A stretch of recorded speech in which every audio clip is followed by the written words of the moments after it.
ఒంటరిని బెంగ నీకేలా, నీడనిచ్చే చెట్టు ఒంటరేగా, ఒంటరైన చెట్టు పళ్ళు ఫలాలతో ఆకర్షించునట్టు, ప్రేమ ఆప్యాయతలతో ప్రజలను చెంతకు రప్పించుకోలేవా? జార విడిచిన పాలు నేలపాలైనట్టు, కలిమిలోనే దాన ధర్మాలు, లేమిలోన అవి సాధ్యపడవు.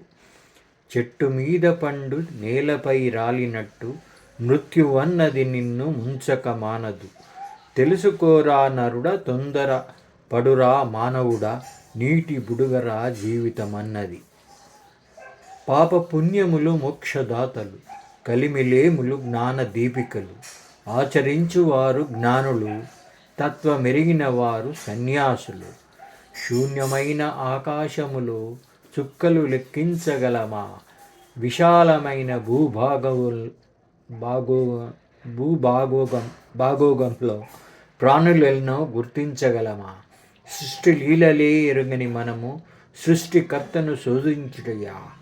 కాచిన కాయలన్నీ పళ్ళు కావు, వేసే మొగ్గలన్నీ పూలు కావు.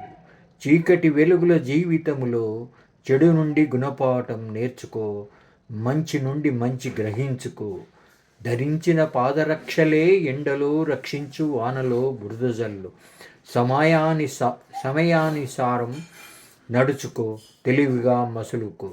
జన్మలన్నింటిలోన మనుష్య జన్మ మిన్న, మంచి చెడుల విశ్లేషించు గుణము మిన్న. అన్య ప్రాణికి ఆ గుణమెక్కడిది, తెలుసుకొని నడుచుకో తెలివిగా మానవుడా.